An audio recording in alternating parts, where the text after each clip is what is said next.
मूल रूप से मेरे 3 संग्रह प्रकाशित हो चुके हैं। ये मेरा पहला संग्रह था, पहली बार, जो कि भारतीय ज्ञानपीठ से प्रकाशित हुआ था।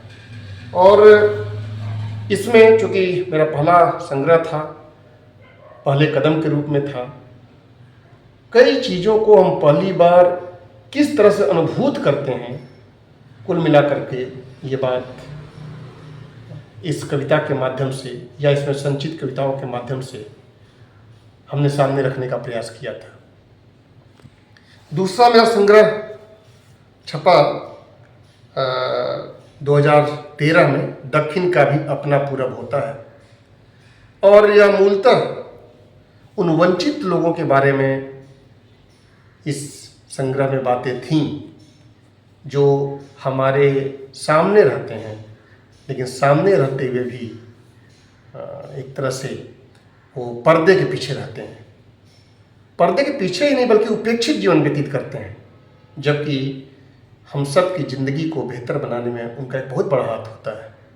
आज जो चमकते दमकते नगर हैं, आज जो चमकती दमकती ये दुनिया है, उसको बनाने में उन मजदूरों का, उन कारीगरों का बहुत बड़ा हाथ है, जिसकी चर्चा प्रायः कोई नहीं करता या जो प्रायः उपेक्षित छूट जाते हैं। और हमारे यहाँ एक परंपरा रही है कि उनको दक्षिण की तरफ बसाया जाता था। और हमारा यह संग्रह और जो इसका शीर्षक है वो बताता है कि दक्षिण का भी अपना पूरब, पूरब का मतलब एक संभावना के रूप में मैंने लिया था, जहाँ सूर्य उगता है और वहाँ पर भी एक संभावना है। और तीसरा संग्रह उम्मीद से बनते हैं रास्ते, ये राजकमल से 2022 में प्रकाशित हुआ।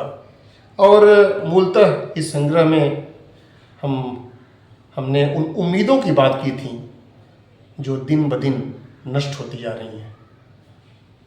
उम्मीदें एक पिता अपने पुत्र से करता है, उम्मीदें हम किसी कवि से या किसी रचनाकार से या किसी समाजसेवी से करते हैं।